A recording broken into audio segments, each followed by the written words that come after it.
Josh Turner. A name carved not in the neon lights of pop stardom, but in something older, deeper, and far more enduring. The man who carried a voice so low, so vast, so rooted in the red clay of South Carolina that it seemed less like a gift from talent and more like a covenant from God. With only a handful of albums, he sold over 10 million records, earned a Grand Ole Opry membership before most artists earn their first gold record, and gave country music one of the most distinctive bass baritone voices the genre had ever produced. But behind that legend lies a story not glamorous, but devastating. A hidden battlefield of grief, near-death illness, shattered faith, and the kind of losses that no amount of applause can soothe or platinum records replace.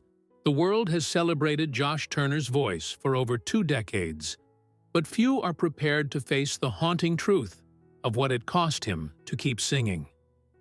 Before we begin, if Josh Turner's voice has ever reached across a quiet room and made you feel less alone in the dark, leave a like as tribute to a man who kept singing long after the world gave him every reason to go silent. It is heartbreaking when the beginning of a legend is marked not by privilege, but by poverty, prayer, and a church pew in a town most of the country could not find on a map. The story of Josh Turner does not begin on a stage. It begins on a Sunday morning in Hannah, South Carolina, a small rural community in Marion County, where the air smells of pine and the weeks are measured not by headlines, but by hymns. It was here, on November 26, 1977, that Joshua Otis Turner was born into a family where faith was not a philosophy, but a foundation. The kind of bedrock belief that shapes a person long before the world has any chance to. His father, Danny Turner, worked the kind of quiet, unglamorous work that small southern towns demand of their men. Steady, honorable, unspectacular. His mother, Linda, ran the household with a devotion as firm and unwavering as the Baptist faith that anchored their home. The Turner family was not wealthy. They were not connected. They did not move in the circles where dreams are handed down like inheritance. What they had, they carried in their chests, a deep, abiding sense that God provides, that work matters, and that the worst thing a person can do is waste the gifts they were given. Josh was the youngest of 3 brothers, a quiet boy who observed more than he spoke, who listened more than he laughed, and who sat in the pews of gospel music services absorbing something that no school would ever teach him. The way a voice, shaped by belief, can cut through silence and make a grown man weep without shame. His earliest musical memory is not of a concert or a radio, but of his great-grandfather, Homer, playing gospel music on the family record player, the low, resonant notes filling a humble living room like water filling a vessel. That sound, old, warm, unpolished, and profoundly human, became the first blueprint of what Josh Turner would one day become. By the age of 8, he was singing in church. Not performing, singing. There is a difference, and Josh understood it instinctively, in the way that children sometimes understand sacred things before adults have corrupted them with ambition. He was not trying to impress. He was not seeking applause. He was responding to something inside him that demanded to be released, something low and ancient and undeniable. His Sunday school teachers noticed. His pastor noticed. His mother, who had heard the boy humming in his sleep before he could even form the words of a hymn, had noticed long before any of them. But notice and nurture are not the same thing, and South Carolina in the 1980s offered precious few pathways for a country boy with a gospel-trained voice and a dream of Nashville. The nearest music industry was a world away, not just in miles but in culture, in access and in expectation. Boys from Hannah, South Carolina, did not become country music stars. They became farmers, mechanics, electricians, or soldiers. They became whatever the land and their fathers had prepared them to be. And Josh Turner's father, a man of deep integrity but limited means, prepared his son not for stardom, but for character. It was that character, more than talent, more than ambition, more than luck, that would later carry Josh Turner through trials that might have destroyed a less grounded man. In high school, Josh's voice began to deepen in ways that surprised even his music teachers. Most teenage boys experience the crack and shift of adolescence as something embarrassing to be endured. Josh Turner experienced it as a revelation. Where other voices broke and scrambled upward, his seemed to fall, to drop, to find a register so low it rattled the windows of small rooms and filled sanctuaries with a presence that felt almost physical.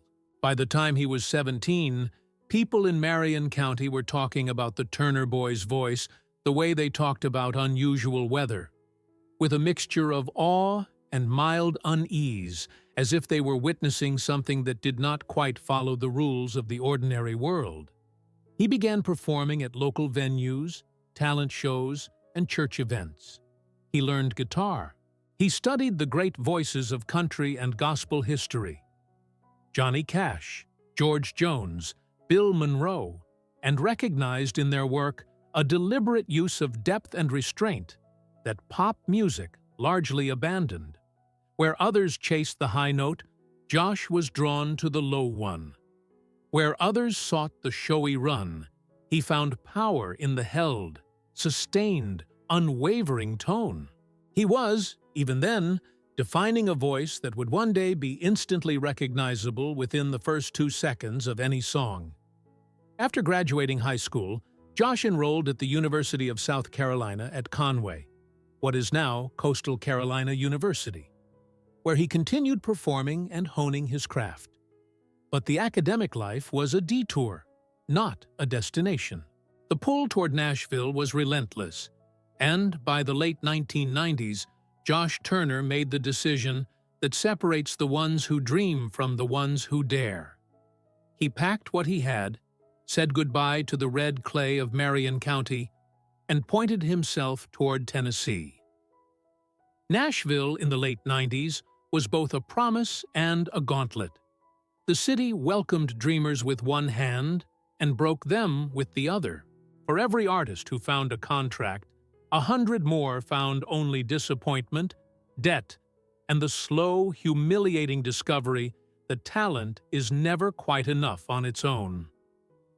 Josh Turner arrived in Nashville not as a polished commodity, but as a raw, genuine, deeply spiritual young man from a small town, carrying a voice that didn't fit the commercial template of the era. Country music in the late 90s was tilting toward crossover polish, toward production that softened the edges and aimed at the broadest possible audience. Josh Turner's voice, deep, traditional, unapologetically country, was the opposite of that trend. He enrolled at Belmont University, studying commercial music, and it was here that the foundation of his Nashville career was laid, not in the way most people imagine. Not in a studio, not in a backroom deal, but in a hallway. The details of that pivotal moment have become part of Nashville legend. Josh Turner was a student at Belmont when he performed an original song called Long Black Train, a deeply spiritual piece inspired not just by his faith, but by a specific image that came to him unbidden. The image of a train that carries souls toward temptation and destruction, and the choice to turn away from it. He performed it at a college showcase, and the song stopped the room. Not in the way a flashy performance stops a room, but in the deeper, quieter way that something true and uncommon stops a room. The way people go still when they feel they are in the presence of something they cannot fully explain. Among those present was the staff of MCA Nashville, and within a remarkably short window of time, Josh Turner, the boy from Hannah, South Carolina, who had grown up on gospel records and Sunday morning pews, had a record deal.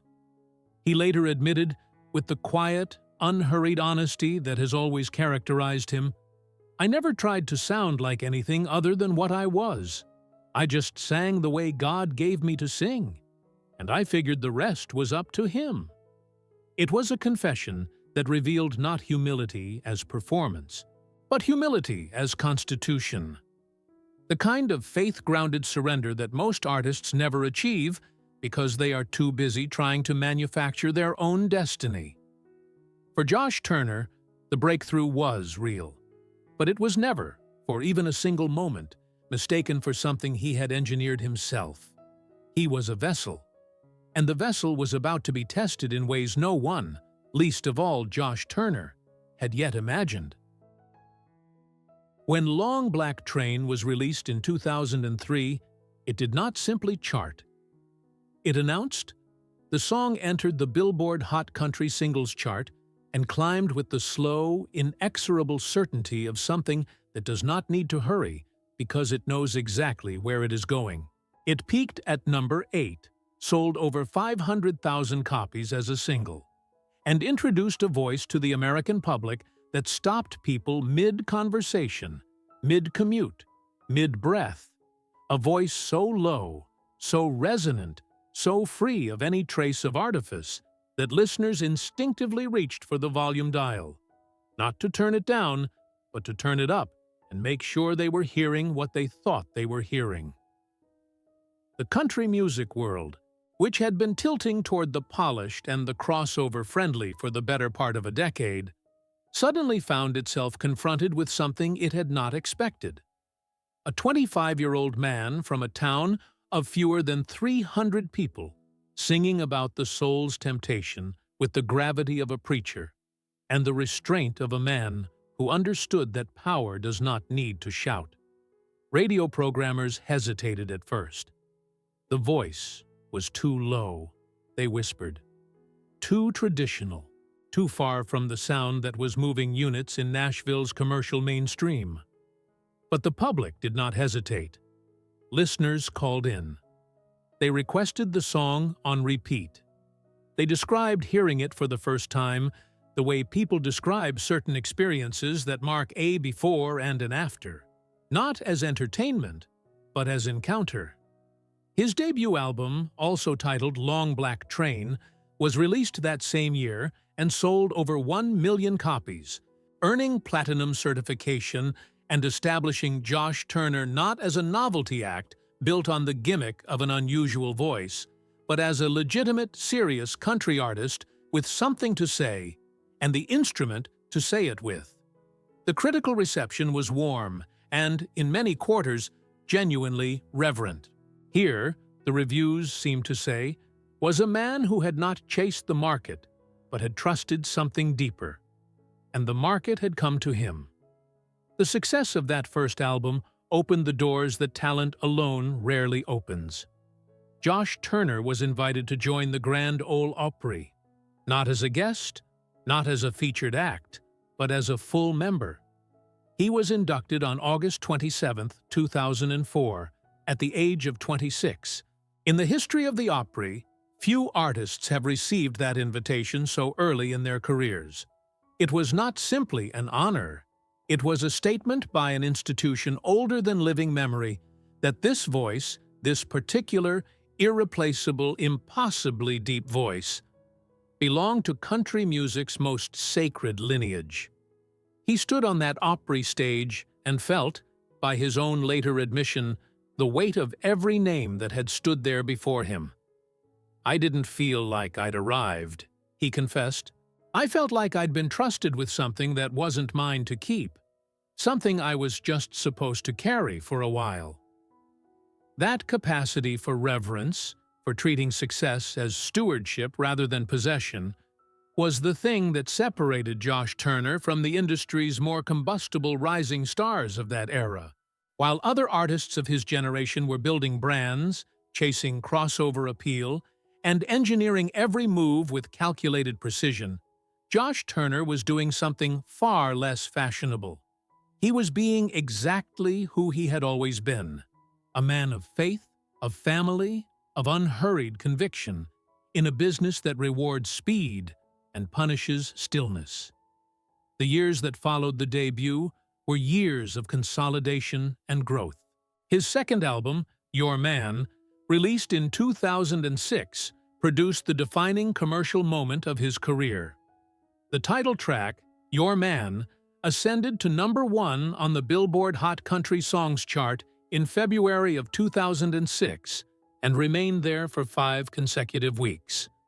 It was not a song of flash or complication. It was a love song, direct, warm, deeply Southern, built on the simple and radical declaration that a man who loves a woman fully and faithfully has said everything worth saying. The song sold over 2 million digital copies, eventually achieving double platinum certification, and became the kind of track that outlasts its chart run, the kind that plays at weddings and anniversaries for decades, long after the artists who competed with it on the same chart have been forgotten. Your Man, the album went on to sell over 2 million copies of its own, achieving double platinum status and cementing Josh Turner's position not as a one-album wonder, but as a genuine, durable presence in country music. He followed it with Everything Is Fine in 2007, Haywire in 2010, and Punching Bag in 2012. Each album a further articulation of the same core identity: faith, family, Southern roots, and a voice that refused to pretend to be anything other than what it was. At his commercial peak, Josh Turner was selling out concert venues across the country, performing for audiences who ranged from young families to grandparents who had grown up hearing Johnny Cash on AM radio and recognized in Josh Turner's voice the same quality of realness that Cash had carried. That unnameable thing that makes a voice feel like a person rather than a product. He was nominated for Grammy Awards. He collected Country Music Association nominations. He performed at the White House. He sang on stages alongside legends who had been performing for longer than he had been alive. By the early 2000s and 10s, Josh Turner had achieved the kind of career that artists from Hannah, South Carolina, do not achieve. He had not simply succeeded. He had endured. He had remained.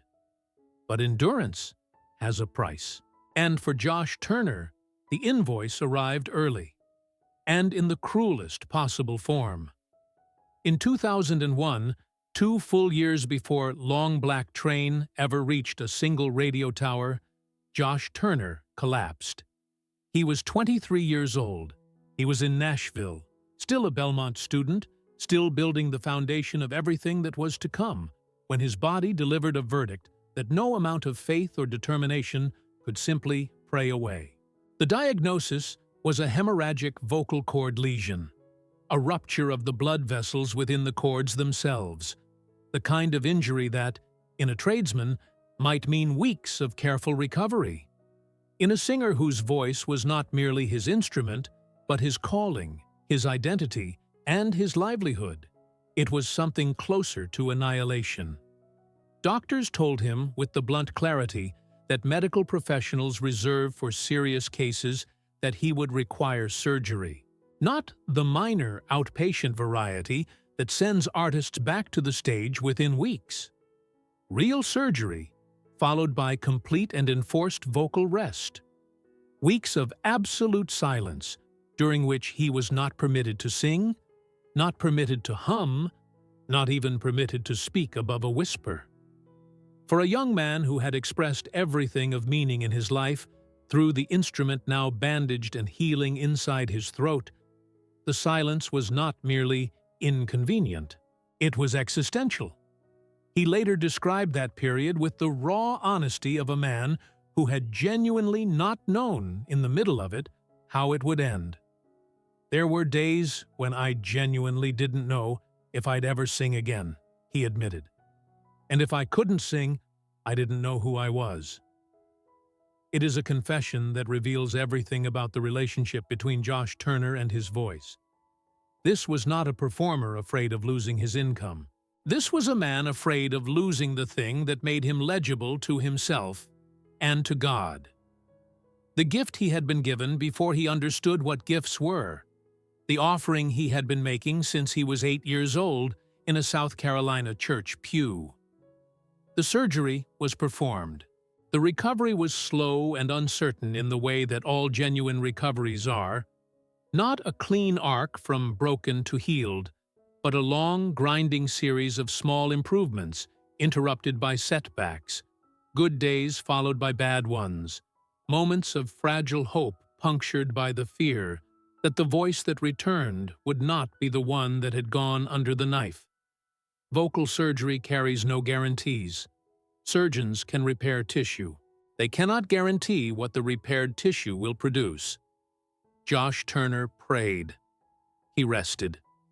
He waited in the particular silence of a man who has surrendered control of the thing he loves most and can do nothing but trust. When the voice came back, it came back whole, not diminished, not altered, whole. The same impossible depth, the same resonance, the same quality of warmth beneath the weight. Those who heard him sing again for the first time after the surgery described the experience the way people describe a recovery from something that could have gone another way entirely. With relief so acute, it feels almost indistinguishable from grief. He returned to his work with a clarity that the surgery had, paradoxically, sharpened. He had been shown, with surgical precision, how easily it could all be taken. And rather than making him more anxious, more driven, more desperate to capitalize on every remaining moment, that knowledge had made him quieter, more deliberate, more grateful in the specific, unhurried way of someone who no longer takes the gift for granted because they have held the possibility of its absence in their hands. What the world would later celebrate as Josh Turner's consistency, his refusal to chase trends, his loyalty to the same values across 2 decades of a volatile industry, was forged in no small part in the silence of that recovery. The boy who had always sung from faith had become a man who understood, in the marrow of his bones, exactly what he was singing for. There is a particular cruelty in the way that the music industry extracts its payment. It does not present a bill at the beginning, when the artist is young and hungry and would agree to almost any terms. It waits. It accumulates interest in silence. And then, when the artist has built something real, a career, a reputation, a family, a life, it arrives without warning and demands everything at once. For Josh Turner, the body's accounting began long before the public ever saw it. The vocal surgery of 2001 had been the first installment, the early warning that the instrument was not indestructible.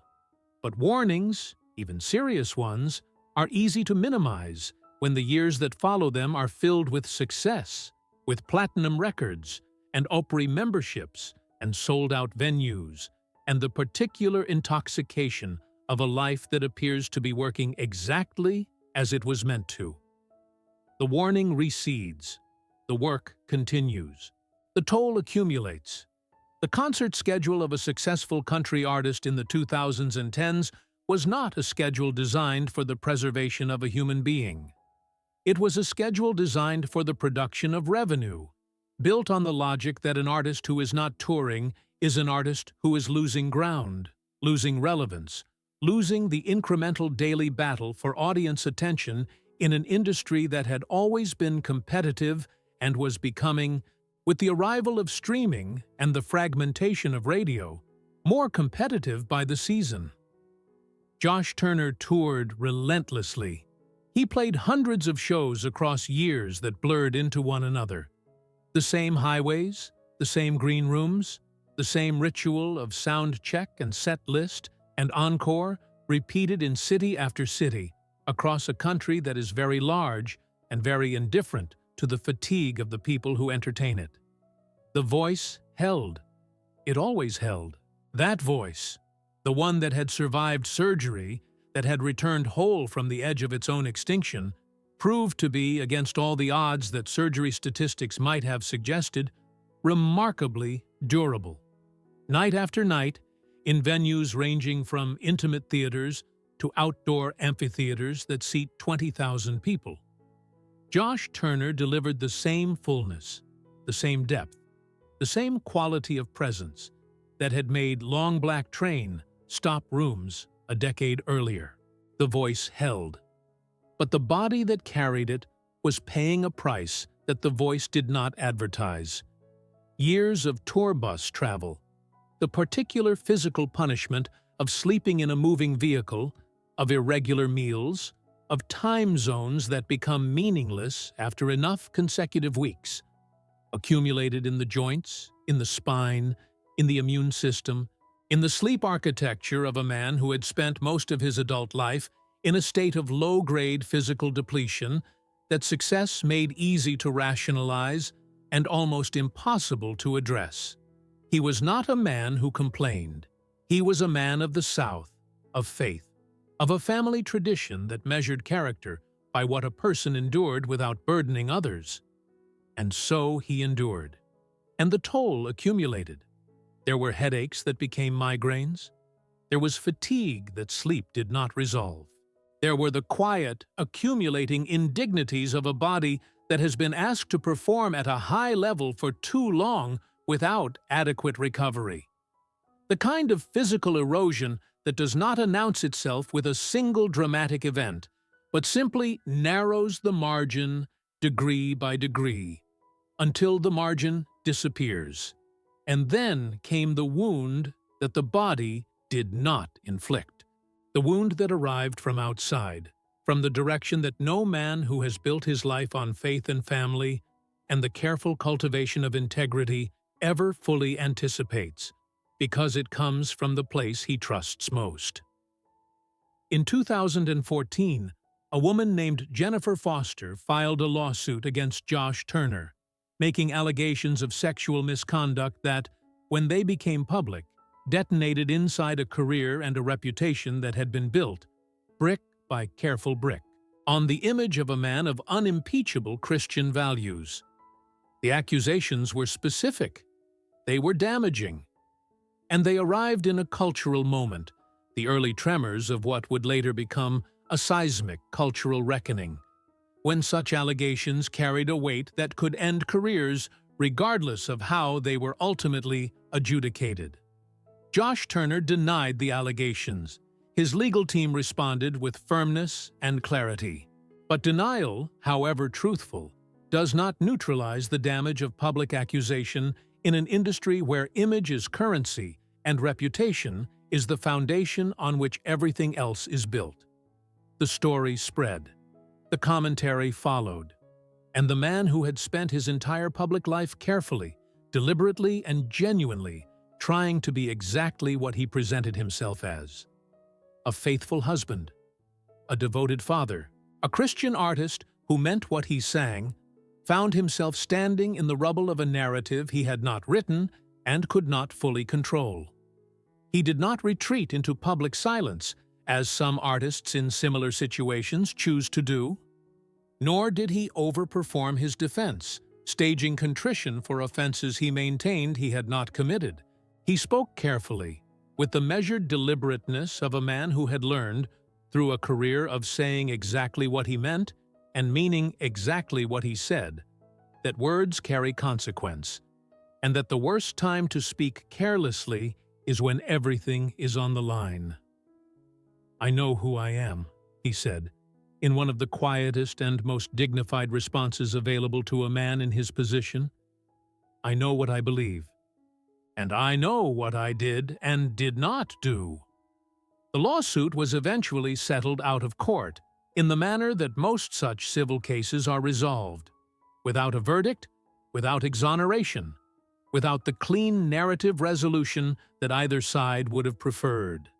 The legal process offered closure of a technical kind. The human cost was something else entirely. Friends who were close to Josh Turner during that period recalled a man navigating simultaneous grief, the grief of a reputation wounded, the grief of a faith tested, and the deeper, more private grief of a man whose sense of himself as a protector of his family had been shaken by an event he could neither fully defend against nor fully escape. He was not broken. He was marked, and the marks, invisible to the audiences that continued to fill his concerts, were real. What carried him through, what had always carried him through, from the vocal surgery to the tour fatigue to the accumulated cost of 2 decades in a demanding industry, was the same thing that had anchored him since a Sunday morning in Hannah, South Carolina, when he was a boy who did not yet know what his voice was for. His wife, Jennifer Lynn. They had met as students at Belmont University in the late 1990s. 2 young people from the South drawn together by shared faith and a shared understanding of what a life well lived actually required. They had married on May 20th, 2003. The same year Long Black Train was released, the same year everything began. Jennifer Turner was not a woman who married a country music star. She was a woman who married Josh Turner, the boy from Hannah, before the Stardom arrived, and who had watched the Stardom come and refused to let it change the terms of what she had signed up for. Together they built something that the entertainment industry, with its indifference to longevity and its appetite for collapse, rarely accommodates: a genuine, durable, faith-centered family. Their first son, Hampton, was born in 2006. Their second son, Marion, followed in 2008. Colby arrived in 2010, and in 2014, the same year the lawsuit cast its shadow, their fourth son, Hawk, was born. 4 boys. In the South Carolina tradition that shaped both of them, children are not an accessory to a life. They are the point of one. Josh Turner, the man who had once told a reporter that his greatest ambition was not a Grammy, but a family that loved God and loved each other, found in those 4 boys a daily, unglamorous, irreplaceable argument for continuing, for getting up when the body was exhausted, for keeping the voice in shape when the industry felt hostile and the headlines felt unjust, for walking onto a stage night after night and delivering the same fullness and the same warmth that he had always delivered. Because the boys were watching, not always in the venue, but always in the way that children watch their fathers, from a distance that makes every action a lesson and every choice a legacy. He later reflected on fatherhood with the simplicity that only genuine conviction produces. "When I'm home with my boys," he admitted, "I remember what any of this is actually for. The records, the tours, the Opry, all of it means something only because of them." The man who once carried a voice as his only inheritance had become a man carrying something heavier and more precious: the responsibility of 4 sons who would one day carry his example into a world he would not always be there to navigate for them. It was not the legacy that Nashville celebrates with plaques and chart positions. It was the only legacy that endures.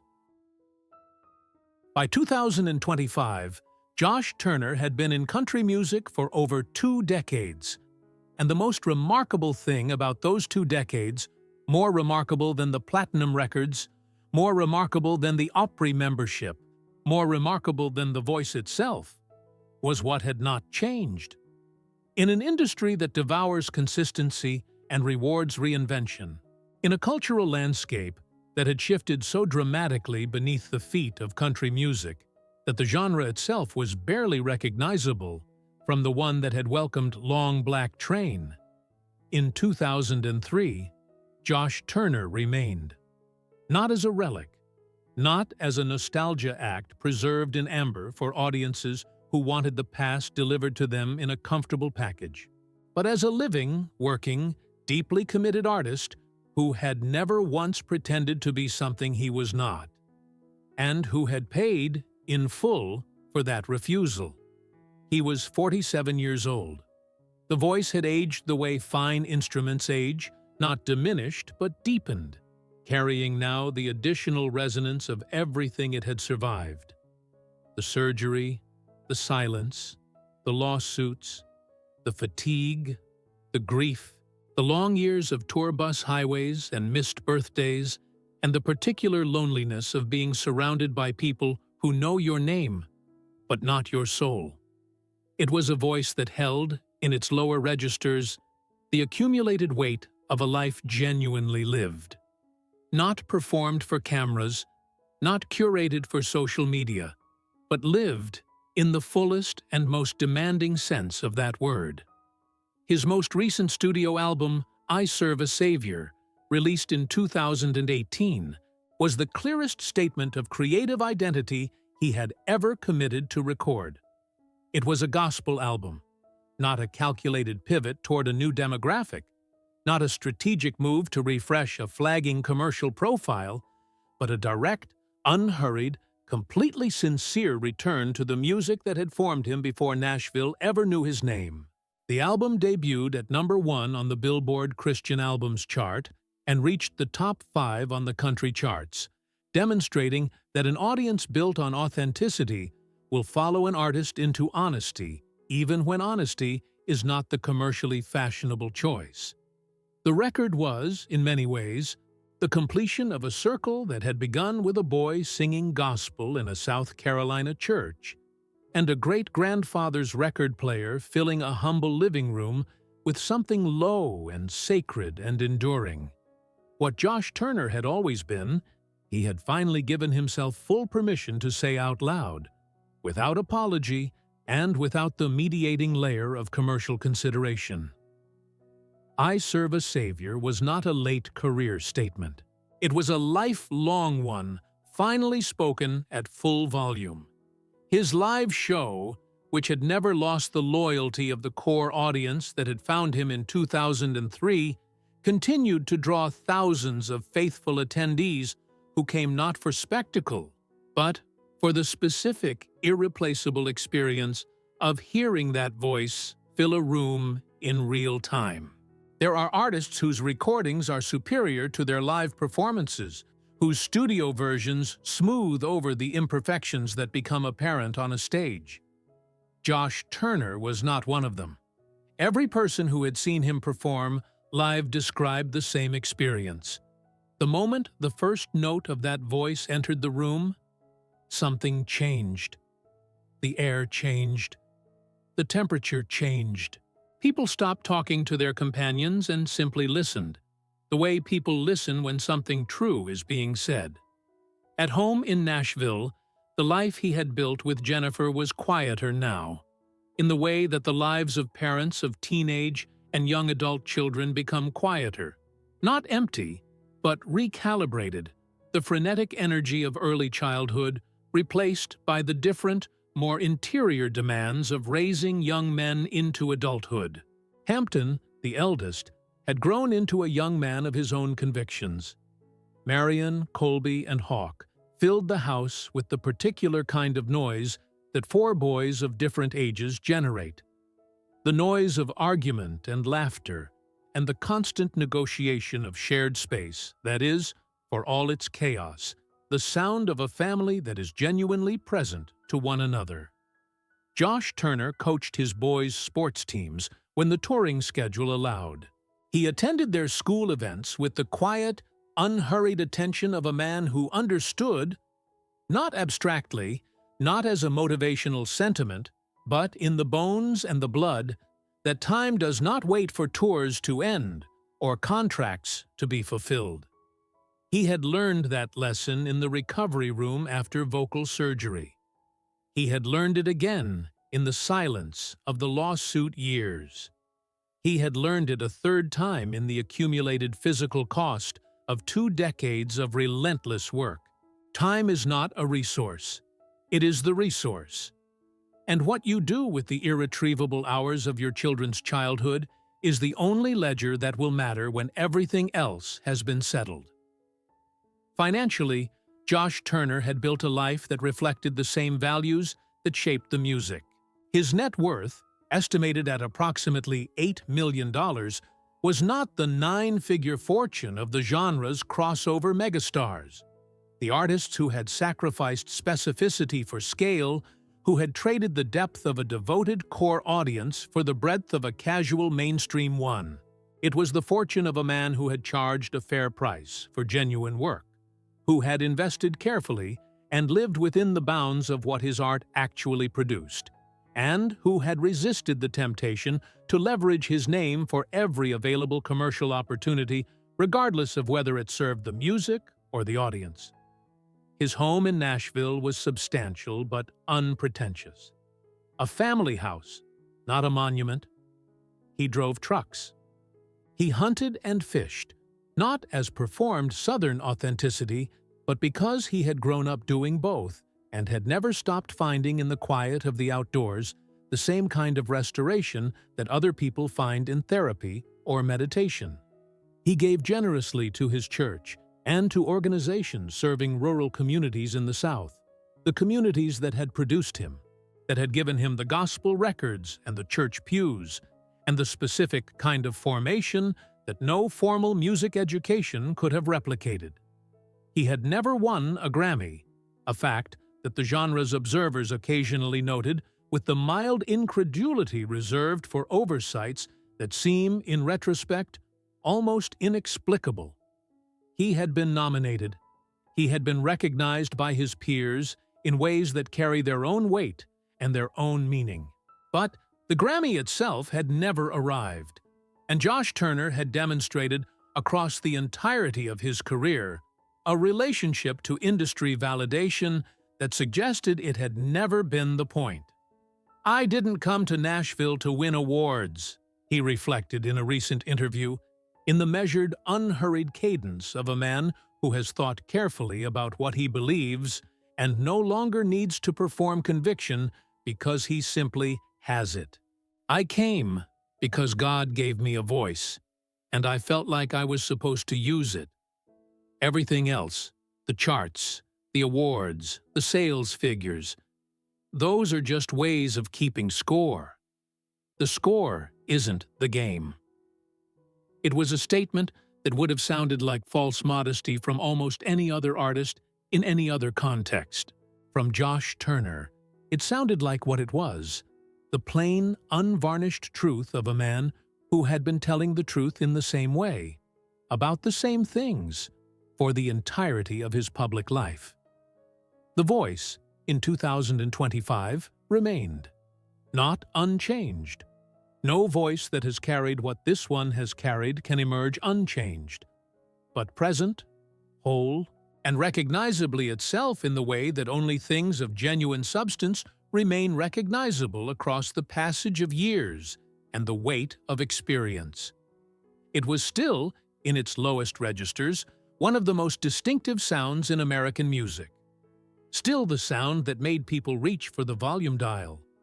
Still the sound that, in certain rooms, at certain moments, produced the specific silence that only arrives when something true is being said. It had survived surgery and recovery. It had survived the long, grinding, physical toll of 2 decades of touring. It had survived the public wound of accusation and the private wound of fighting for a reputation built on nothing more complicated than trying to be exactly who you said you were. It had survived the industry's appetite for novelty and its indifference to continuity. It had survived. And perhaps that is the truest measure of Josh Turner's legacy. Not the platinum certifications, not the Opry membership conferred at 26, not the number ones or the sold-out venues, or the critical recognition that came and went with the shifting tides of industry taste. The truest measure is the survival itself. The fact that a boy from Hannah, South Carolina, who was given a voice he did not ask for and did not fully understand, carried that voice through everything the world and his own body could throw at it, and arrived at 47 years old still singing, still meaning it, still believing it, still offering it to rooms full of people who needed to hear something true. He had not built an empire. He had built something smaller and more durable, a body of work that sounded like one man's soul, rendered honestly over the full span of a career that refused to compromise the essential thing for the sake of the expedient one. The voice was never his to keep. He had known that since the beginning, since the Sunday mornings in Hannah, since the gospel records on the living room floor, since the first time he stood in a church and felt something move through him that was too large and too certain to be merely his own. He had been given it for a purpose. He had used it for that purpose. And when the accounting is finally done, not the industry's accounting of units and chart positions, but the deeper accounting that men of faith have always believed awaits, Josh Turner will stand before it with the quiet, untroubled confidence of a man who was asked to carry something carefully and did not drop it. That is the story of Josh Turner.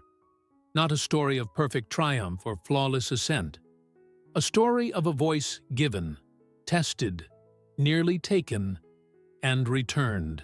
A story of a man who built his life on the same foundation his music was built on, and discovered, through everything the years could bring against it, that the foundation held. Leave a tribute below for a man who never sang for applause, who sang because silence, for him, was never an option. And if this journey reminded you that the most enduring things are rarely the loudest, subscribe, because there are more stories like this one waiting to be told the way they deserve to be told, with honesty, with reverence, and with nothing left out.